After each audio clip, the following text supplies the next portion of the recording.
लग गई थी। अच्छा।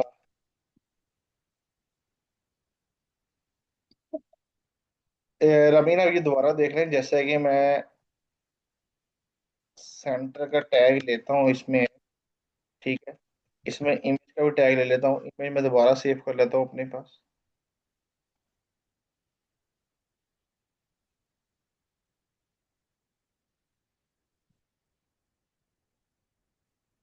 तो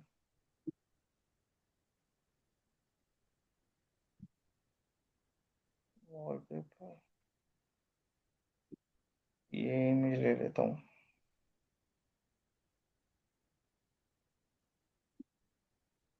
सेव इमेजेस एंड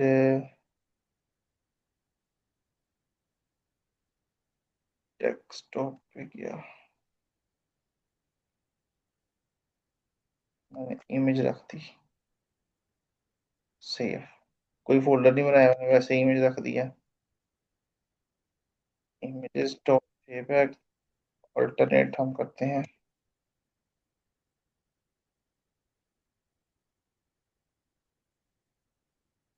बटन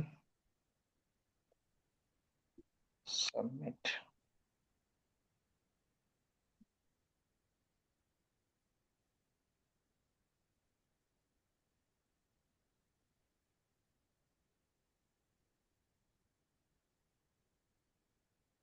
ये सेंटर में आया।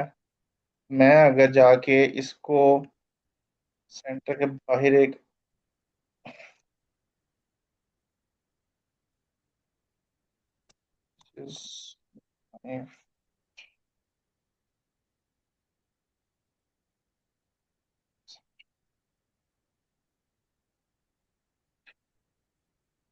ये लें, जो मैंने सेंटर में रखा है वो सेंटर में आया, जो मैंने सेंटर से बाहर लेके आया हूँ वो सेंटर में नहीं आया। वो ऑटोमेटिकली उसने जो साइड चूज की है वो लेफ्ट साइड चूज किया। जमीन देख ली है आप? सर मैंने भी ऐसे ही किया था, लेकिन वो मेरा सेंटर में ही आ रहा है। नहीं, आपका आपका मैंने कोड देखा है, वो कोड ठीक नहीं है आपका, थोड़ा सा कोड में मसला है, पर व्यू इसको चेक करना पड़ेगा। वो कुछ आपने ऐसे टैग लगाए हुए हैं जो पता नहीं, आज तक मैंने भी नहीं लगाए। सर जो आपने बताए थे लगा वही लगाए हैं, और तो मुझे नहीं, कुछ आता ही। नहीं वो नहीं लगाया आपने, आईओन्स का टैग लगाया, पार्टिसिपेशन का लगाया, पता नहीं क्या क्या लगाया हुआ है बीच में। आप एक दफा फाइल खोल के देखिएगा, मुझे पिक्चर भेजिएगा, फिर मैं बताऊंगा आपको। और हम सर जी, आप ना स्क्रीन शॉट भी सेंड कर दिया करें जो भी कराते ये लो, हैं प्रोग्राम का सारा स्क्रीन। मैं कोड शेयर कर दूंगा, जिप फाइल पे शेयर कर दिया करूंगा।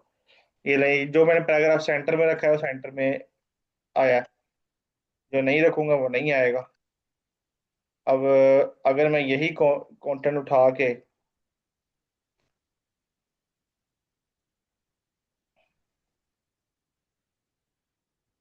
यार इसके नीचे देखो, ये ले, ऑटोमेटिकली सेंटर चूज हो गया। ठीक है।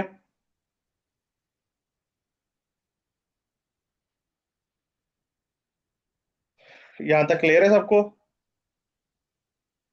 जी। वन बाय वन बोलते भी जाया करो। जी सर जी तो। सर, जी। अच्छा, अब नेक्स्ट पे हम आ जाते हैं जी। हाँ, आई फ्रेम के टैग में हमने लास्ट टाइम क्या लिया था? वीडियो लगाई थी, एम्बेड की हुई वीडियो। अब कोर्स इसी तरह लगाया ही, था मैंने। अब आपने देखा होगा सिंपल, जब हम किसी की वेबसाइट ओपन करते हैं या तो किसी के एड्रेस पे हमने पहुंचना होता है, किसी कंपनी के एड्रेस पे, वहां पे उन्होंने अपनी वेबसाइट के नीचे ना ऑफिस लोकेशंस डाली होती हैं। ठीक है। यानी कि अपने एग्जैक्ट एड्रेस डाला होता है, मिसाल के तौर पे जैसा कि मैं यहाँ पे अल्फा टावर का डाल लेता हूँ। अब मैं क्या करूंगा, मैं गूगल क्रोम पे जाऊंगा।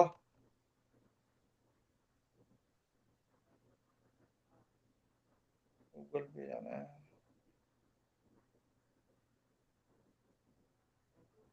गूगल मैप्स पे गया, मैप्स ओपन किए।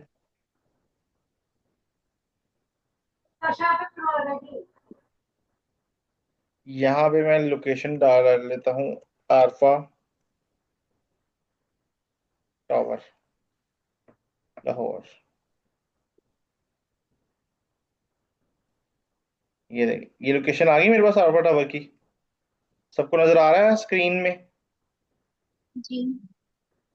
अगेन मैं शेयर पे गया, जैसा मैंने सेम उस पे डाला था वीडियो, यहाँ पर भी हमारे पास embed a map, second option. ये भी देखें, ये भी आई फ्रेम के टैग में लगा हुआ है। कॉपी HTML, कॉपी किया कोड को, यहाँ पे आके पूरा हमने एज इट इज पेस्ट कर दिया। Ctrl+S।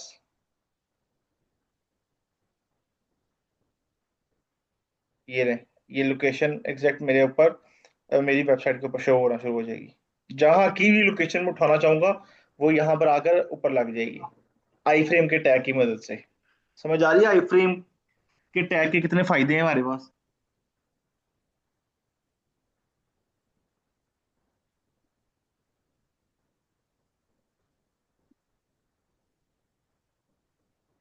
समझ आ रही है सबको? बोल नहीं रहे आज, खैर है। रोटी नहीं खाई? जी सर जी, आ रही है सब। ये रोटी नहीं खा के आए बच्चों अभी? जी सर, आ रही है समझ। रोटी का टाइम नहीं हुआ अभी सर जी। तभी ढीले पे आ गए हो फिर।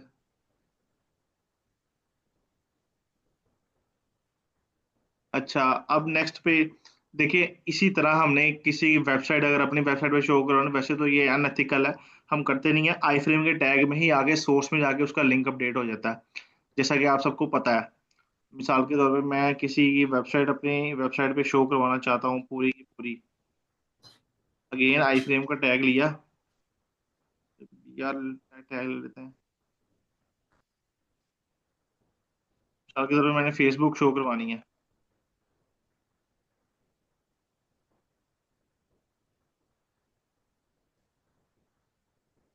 फेसबुक।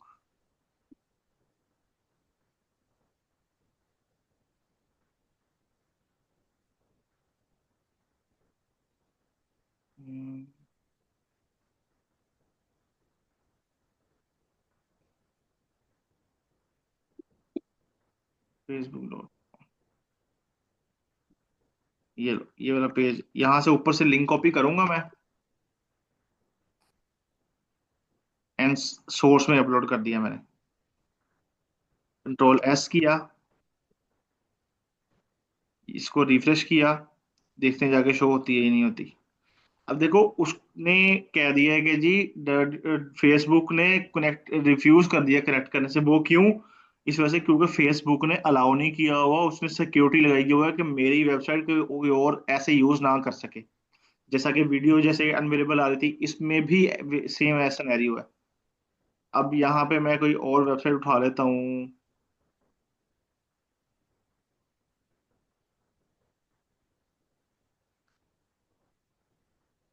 NetSol technologies. इसका लिंक कॉपी किया, लिंक ऊपर से कॉपी करना है अपने एड्रेस बार से, सेम। अगेन हम आई फ्रेम के टैग के सोर्स के अंदर आएंगे, वहां पे पेस्ट किया कोड को, Ctrl+S, पेज को रिफ्रेश किया, ये ले, ये पूरी वेबसाइट शो हो रही है मेरे पास। इसकी मैं कस्टम विड्थ हाइट भी सेट सेट कर सकता हूँ, जैसे कि यहाँ पे जाके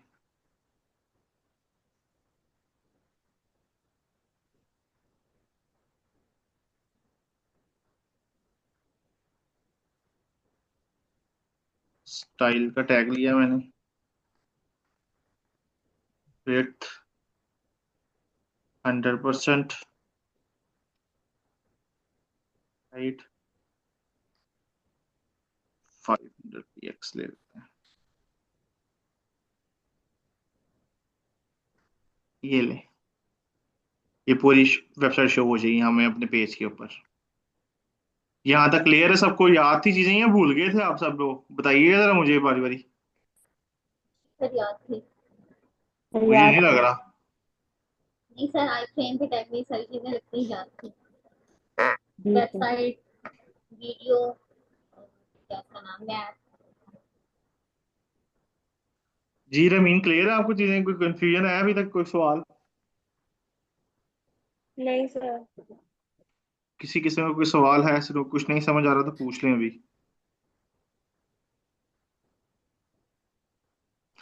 ये बच्चे भी क्लास में ऐसे ही कहते थे कि नहीं सर हमारा कोई सवाल नहीं है, फिर एंड पे आके इन्होंने भी ऐसा कहा था कि सर जी हमें कुछ भी नहीं आता। सिर्फ सवाल तभी आते हैं जब ट्वेंटी प्रैक्टिस की सेवन को जाती है। पेपर है। हाँ हाँ, पेपर है तो देना है बेटा। थर्सडे को है या फ्राइडे को है? आइजा का मैं दे आऊँ पेपर?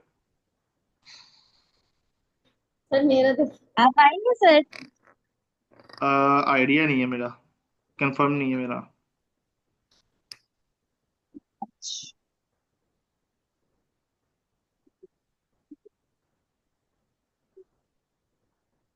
अच्छा चले अब आगे चले हम। अच्छा जी, अब जो HTML की बेसिक्स थी ना वो बेसिकली यहीं तक थी। अब जो भी हम आगे कोई भी टैग वगैरह कुछ भी सिक्वेंटली टैग पढ़ेंगे हम उसमें हम CSS में पढ़ेंगे। जैसा कि हमने टेबल्स में काम करना है, हम उसमें वो CSS में करेंगे। फॉर्म्स बनाने हैं हम CSS की मदद से ही काम करेंगे। HTML का कॉन्सेप्ट है बट वो CSS के साथ करेंगे। अब देखें CSS क्या चीज़ है। यहाँ पे नोट्स और टेक्स्ट, सर इसमें हमने यूएल का भी टैग पढ़ा था। वो टेबल के अंदर है, यूआरएल। वो टेबल के अंदर है, तभी मैंने बताया तो है। अच्छा। अच्छा, क्या मतलब आएगा? अच्छा, अब हमारे पास यहाँ स्टार्ट हो रही है CSS। What is CSS?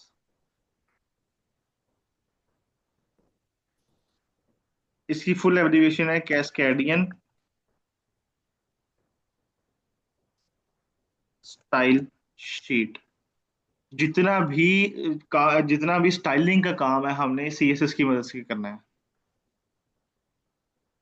ठीक है। अब ये कितनी तरह से इम्प्लीमेंट हो सकता है? There are 3 methods to apply CSS। जी बताएं वन बाय वन कौन कौन से हैं। Inline inline, CSS, inline CSS, external. Internal CSS, internal and external. Internal CSS and third one external CSS. External CSS। ठीक है, 3 मेथड हैं CSS अप्लाई करने के। Inline, internal and external. ठीक है। अब सबसे पहले हम कौन सी करते हैं जी? हम सबसे पहले अप्लाई करने की कोशिश करते हैं इंटरनल। इंटरनल कैसे अप्लाई होती है? मैंने आपको कहा था कि हेड में जाके हमने जितनी भी लिंक चीजें करनी होती हैं हम। अच्छा CSS, हम यहाँ पे इंटरनल और ये मेथड्स अलग अलग हैं। अब मैं यहाँ पे करने लगा हूँ इंटरनल। इंटरनल कैसे करूँगा? हेड में आऊंगा, स्टाइल का टैग लिया। अब यहाँ पे मैंने H1 है मेरे पास नीचे, H1 को मैंने कोई कलर देना है। अब सब उससे पहले हम सिंटैक्स देख लेते हैं। Syntax of CSS।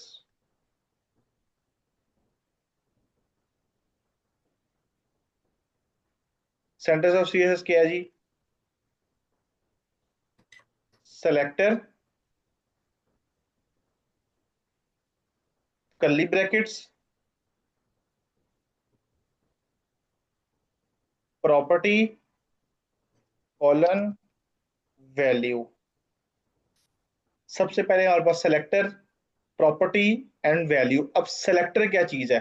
सेलेक्टर वो चीज है जिस टैग के ऊपर हमने जाके CSS अप्लाई करनी है। This is called selector. Selector यहाँ पे मैंने जैसा कि H1 को कलर देना है या फॉन्ट साइज देना है, ये मेरा सेलेक्टर है। H1 सेलेक्टर है, यानी कि कोई भी टैग या एलिमेंट क्लास वो मेरी सेलेक्टर होगी। H1 लिया मैंने ऊपर,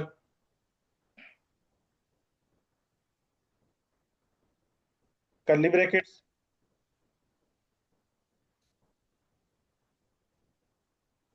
नेक्स्ट पे जाके कलर, कलर कौन सा ले लेते हैं, कोई भी कलर उठा लेता हूँ मैं,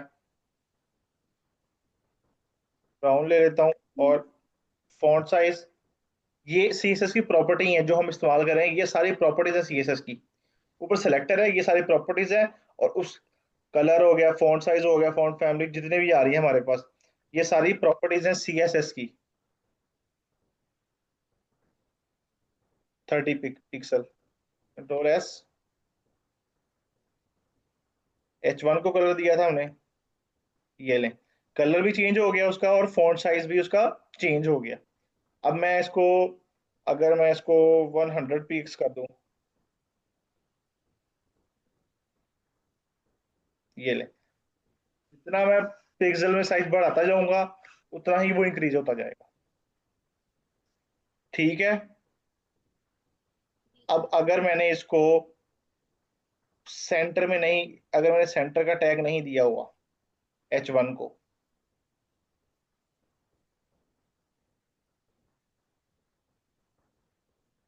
H1 पे जाता हूं मैं, प्रॉपर्टी हम इस्तेमाल करते हैं टेक्स्ट अलाइन सेंटर, ये नहीं, ये सेंटर में आ गया। रमीन, आपका वो कॉन्सेप्ट क्लियर हो गया जो आप कह रही थी कि जी हमने अपनी मर्जी से कंटेंट डालना हो, लेफ्ट पे, राइट पे, सेंटर में, वो कैसे होगा, वो इस तरह होगा। Is that clear? जी सर। यहाँ तक कोई समझ नहीं आई किसी किस्म की तो फौरन बता दें।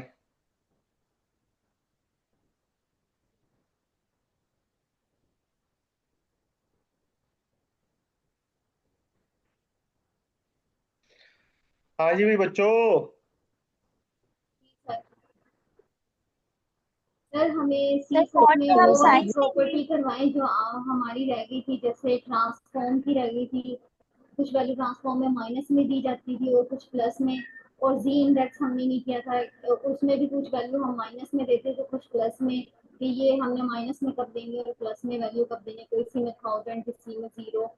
ये वाली करवाएं सर जो हमारी रह गई थी। सॉरी अमरीन, मुझे आपकी आवाज़ नहीं समझ आ रही। सर अब आ रही है मेरी आवाज सही से? जी जी, सही पहले ही आ रही थी बट आप तेज बहुत बोल रही हैं। सर मैं कह रही थी जो हमारी रिमेनिंग प्रॉपर्टीज रह गई थी, जैसे थी जी इंडेक्स के, देख, उसमें कुछ वैल्यूज हमें माइनस में दी जाती थी कि -1 और कुछ 1000 करके, जी इंडेक्स 1000 करके। ये वाली हमारी रह गई थी। और ट्रांसफॉर्म हमने कब यूज करना है, उसमें भी कुछ वैल्यू हमें ट्रांसफॉर्म के अंदर जब हम वैल्यू देते थे कुछ माइनस में देते थे कुछ प्लस में। सर ये वाली हम्म, प्रॉपर्टीज काइंडली समझा दीजिए।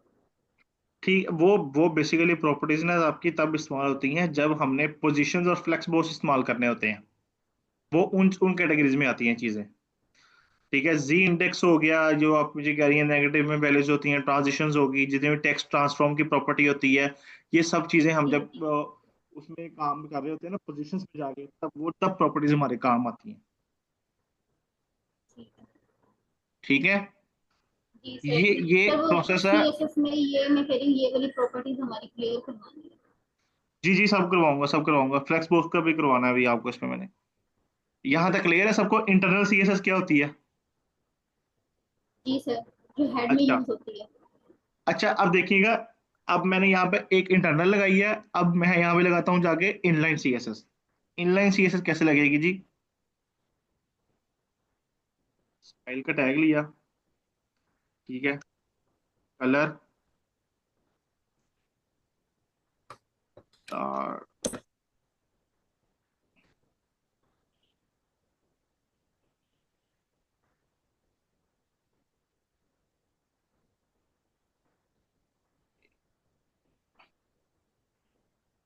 Font size 300 px।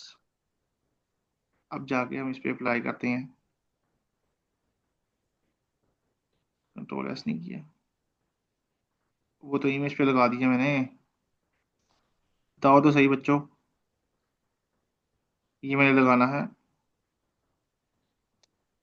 H1 पे।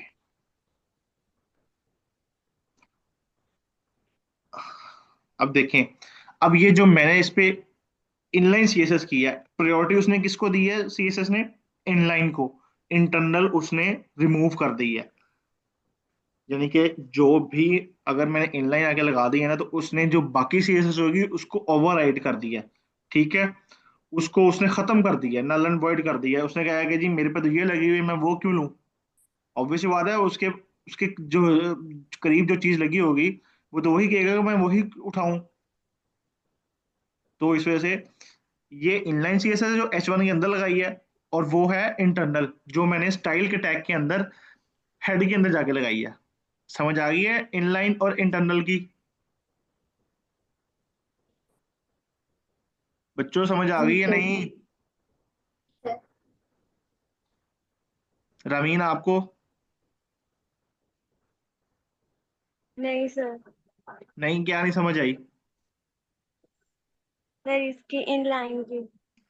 अच्छा, इनलाइन देखें, बेसिकली इनलाइन सीएसएस वो होती है जो हम टैग्स के अंदर जाके लगाते हैं। स्पेशली मैंने H1 को स्टाइल और कलर दिया है, साइज और कलर दिया है, उसने देखें वो वाली सीएसएस अप्लाई कर दी है और इंटरनल खत्म कर दी है। इनलाइन सीएसएस वहां पे जाके लगेगी जहां पे हमारा टैग है। अब देख, ओपनिंग टैग है ना, ओपनिंग टैग के अंदर जाके मैंने सीएसएस लगाई है, स्टाइल का टैग लेके फिर सीएसएस अप्लाई कर दी है। ये देखे ना, यहाँ पे H1 था, H1 यहाँ पे खत्म हो रहा है मेरा।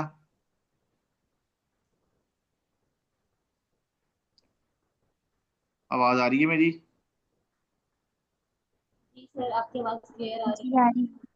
हम्म, जी रमीना, सर। आपसे मुखातिब हूँ मैं। ये देखें, H1 यहाँ पे खत्म हो रहा है, इसके अंदर हमने जितनी भी H1 को हमने सीएसएस देनी है, इसको स्टाइल स्टाइल करना है हमने, ठीक है। इसके अंदर आके मैं सीएसएस करूंगा।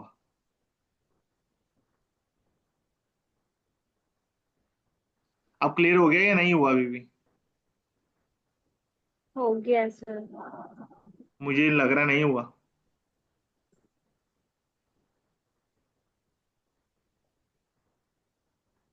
क्या नहीं समझ आ रहा आपको, बताएं। सर आ गया समझ। पक्की बात है? जी। इनलाइन और इंटरनल क्लियर हो गया? जी सर, हो गया। ठीक है, अब हमारे पास थर्ड पे आती है एक्सटर्नल, जो कि सबसे ज्यादा इस्तेमाल की जाती है। एक्सटर्नल क्या है? एक्सटर्नल सबसे पहले हम जाके एक्सटर्नल की फाइल बना लेंगे, क्योंकि बाहर से हमें सीएसएस आनी है ना। न्यू फाइल पे जाना है मैंने, ठीक है, क्लिक करना है। अब रमीन, HTML की फाइल बनाई थी हमने, उसी एक्सटेंशन क्या थी बताइएगा।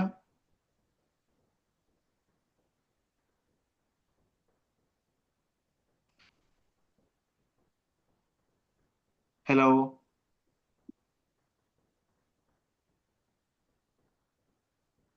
जी सर। मैंने कहा जब HTML की फाइल बनाई थी हमने, उसी एक्सटेंशन क्या थी? सर ये जो index.html जो लिखा था। जी जी जी, इसकी एक्सटेंशन कौन सी है? अ, जो डॉट के बाद वाली होती है उसको कहते हैं हम एक्सटेंशन। ठीक है, ठीक है। इंडेक्स फाइल का नाम है, डॉट के बाद वाला है एक्सटेंशन, जिसकी फाइल बनाई है हमने। अब मिसाल के तौर पे मैंने सीएसएस की फाइल बनानी है, मैं क्या लिखूंगा? Style dot CSS. ये लें। अब देखिए हर फाइल का साइन अलग अलग है। ऊपर देखिए HTML की फाइल के साथ क्या शो हो रहा है और स्टाइल की फाइल के साथ क्या शो हो रहा है मेरे पास। ठीक है, समझ आ गई या नहीं?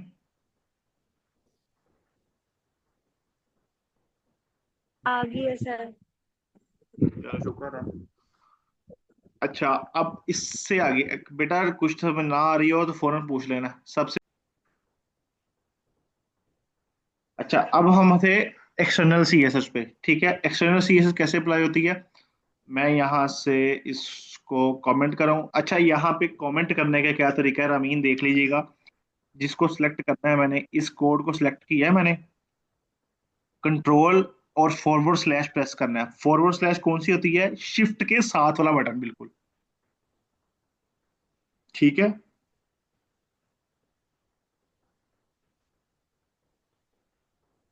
ठीक है भाई। जी सर ठीक है। ठीक है, कमेंट करने का, अब देखिए जो कोड कमेंट कर दिया मैंने वो नहीं चलेगा, यानी कि वो मेरे पास सेफ जरूर होगा बट चलेगा नहीं, वो हमारे पास सीएसएस शो नहीं करवाएगा। अब एक्सटर्नल सीएसएस हमने फाइल बना ली है, हमने फाइल को लिंक करना है यहाँ पे सीएसएस अप्लाई करने के लिए। लिंक करने का तरीका क्या है, हमने हेड में आना है, यहाँ पे हमने स्पेस दी है थोड़ी सी, एक लिंक है हमारे पास, लिंक का टैग, लिंक का टैग हमने लिंक टाइप किया, प्रेस एंटर। रिलेशन क्या है जी मेरा, पहले रिलेशन स्टाइल शीट, HREF में हमने इसका पाथ देना है फाइल का। क्या है हमारे पास फाइल का नाम, देखिए मैंने STY ही लिखा है तो उसने बता दिया जी ये वाली फाइल है आपकी style.css। ठीक है, एंटर किया, पूरी फाइल, ये आपकी फाइल लिंक हो जाएगी बस। अब हमने जो CSS करनी है, मिसाल के तौर पे मैं यहाँ पे आता हूँ, मैंने H1 को ही कलर को देना था, H1 लिखा, कलर, फॉन्ट साइज 60 px ले लेते हैं,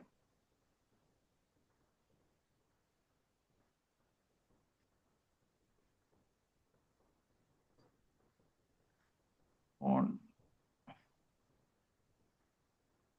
ये प्रोजेक्ट की फाइल वहाँ चल रही है, ये ले, ये CSS हमारी इस पे अप्लाई होगी जो हमने लगाई हुई थी। इसको भी मैंने सेंटर में करना है, वहां पे जाके मैं यही सेम प्रॉपर्टी जो मैंने वहां लगाई थी, टेक्स्ट अलाइन सेंटर,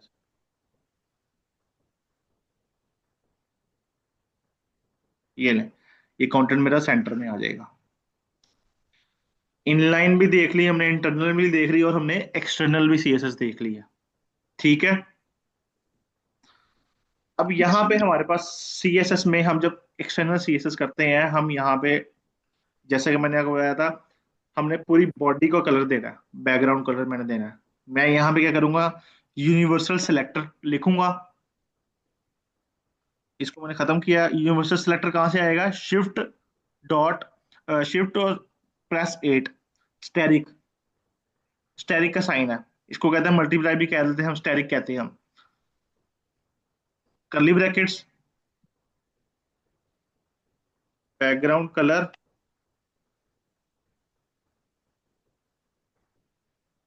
कोई भी कलर दे देते हैं हम,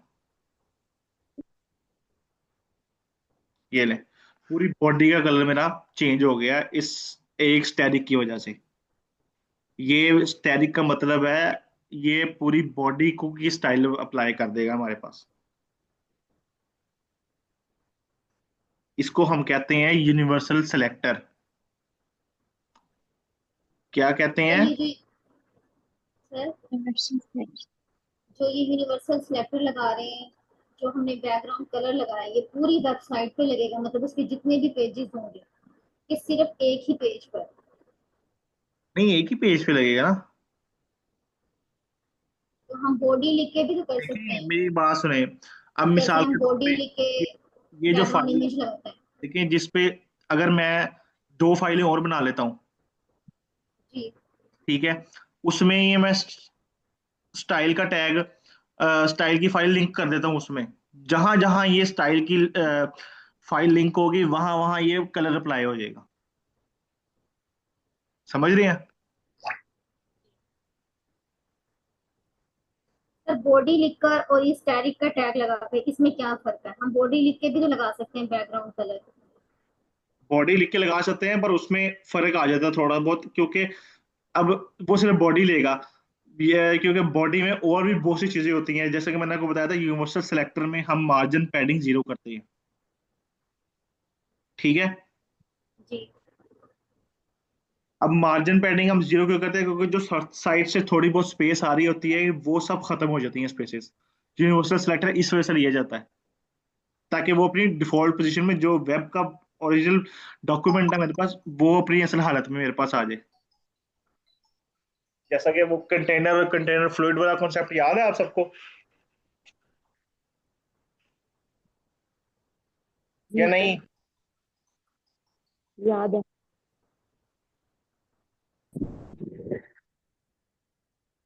ये सब याद है। हाँ, कासिम को सब याद है भाई, पेपर आ रहा है बेटा। हाँ जी। पेपर का कुछ नहीं कह सकते हम। कोई बात नहीं सर जी, पेपर भी पास हो जाएगा। इंशाल्लाह इंशाल्लाह। सर आईडीज को पकड़ो, फॉर्म को, और वो पीएचपी कनेक्ट हो जाती है आपकी। सर जी वही होगा ना, डायरेक्ट पीएचपी का कोड सिंटेक्स के हिसाब से लिखना शुरू कर दे नीचे। हाँ, ठीक है कोर सर, पीएचपी समझ किसी आ साथ गई कनेक्ट है। करनी है। सर वही कनेक्ट हो जाएगा। जी जी, वही कनेक्शन है पीएचपी का, वो यही सर पूछ असल रहा में था। ये कनेक्शन लफ्ज ही गलत है, इस वजह से ज्यादा कंफ्यूजन होती है। हाँ, देखो मैं आपको क्लास में क्या कहता था कि मैं आपको अलग अलग किस्म के वर्ड बोल के बताता था कि ये वर्ड भी बोला जा सकता है, ये वर्ड भी बोला जा सकता है। अब अगले के दिमाग का क्या पता हमें।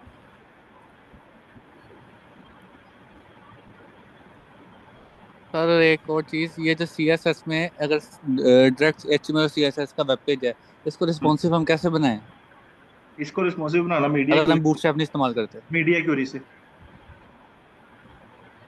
तो सर वो क्या क्या हिसाब आपने बताया नहीं उसका। वो मैं करवा दूंगा इसमें, मीडिया क्यूरी मैं करवा दूंगा आपको। स्क्रीन साइज होती है इसमें, वो मीडिया, इवन कि जब हम बूटस्ट्रैप भी इस्तेमाल कर रहे होते हैं ना, तब भी हमें मीडिया क्यूरी लगानी पड़ती है कभी कभी। वो कभी कभी होता है ना, बूटस्ट्रैप बाकी रिस्पॉन्सिव खुद कर लेता है।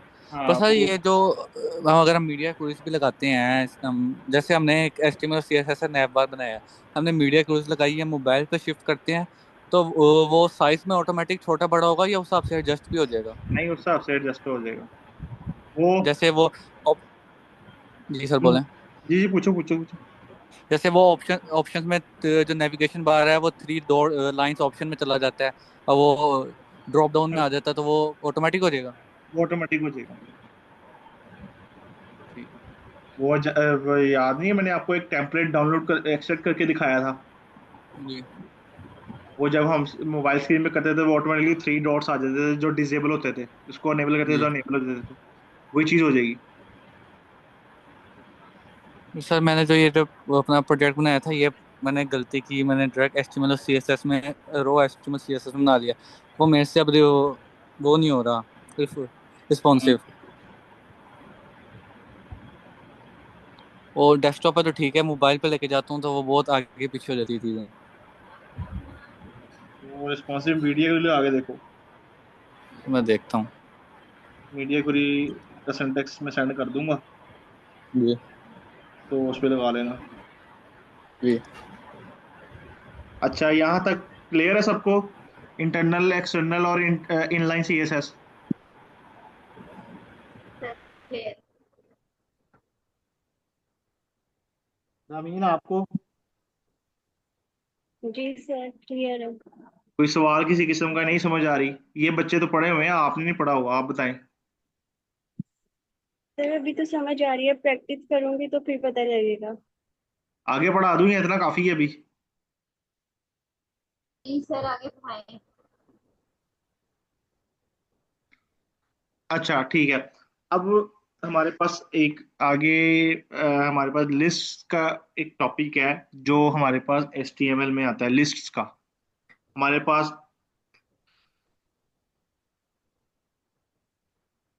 लिस्ट कितने किस्म की होती है, आइज़ा बताइएगा। सर कौन सी लिस्ट? लिस्ट कौन सी होती है जी, शाहजी बताएं।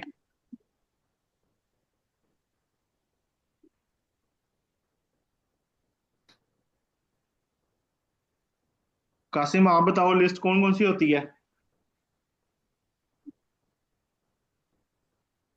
सर वो ऑर्डर लिस्ट वगैरह। जी जी जी। वो ऑर्डर लिस्ट होती है, और यूएल अनऑर्डर ऑर्डर। लिस्ट भी होती है। बताएं बताएं और। और डिलीट डिलीट का भी था शायद, उसमें कुछ डिस्क्रिप्शन लिस्ट थी शायद। Order list, Unordered list. Unorder list last पे आती है हमारे पास definition list. Definition and description. Order list हम प्रेजेंट करते हैं OL से टैग है ये, और अनऑर्डर लिस्ट करते हैं हम UL से, और डेफिनेशन करते हैं हम और DL से. किससे? DL. DN DL. DL definition list से हम करते हैं। ठीक है, अब इसका काम क्या है, इसको काम, इस पे काम किस तरह करना है, यहाँ पे आता हूँ मैं टैग के नीचे, बल्कि मैं फाइल एक और बना लेता हूँ अपने वो लिस्ट करने के लिए, list.html। HTML स्ट्रक्चर लिया, हमारे पास स्टार्ट में कौन सी है OL ले लेता हूँ, ऑर्डर लिस्ट। अब ऑर्डर लिस्ट के अंदर हमारे पास आता है, लिस्ट ले ली LI, OL के अंदर हमेशा LI आएगा। LI stand for list items, LI stand for list items. Item हम ले लेते हैं नेम लिस्ट में,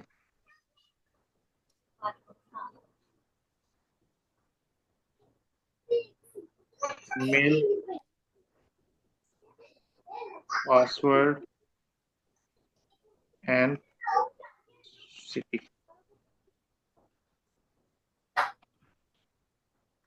इस फाइल को जाकर रन करते हैं हम।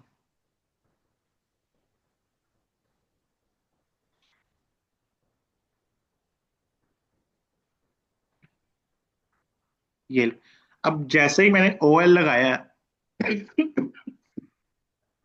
सॉरी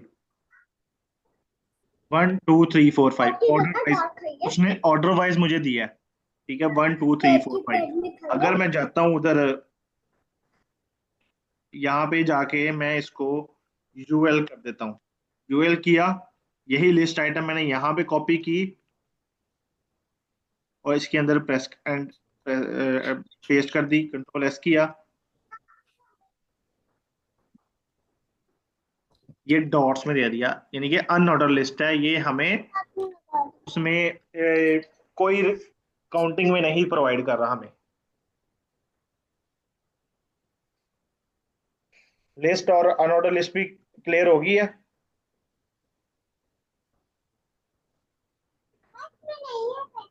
डेफिनेशन लिस्ट में आपको बाद में करवाऊंगा। यहाँ तक क्लियर है सबको बच्चों? जी सर। या नहीं? क्लियर है ये? क्लियर है सर। रमीन आपको? जी सर क्लियर है।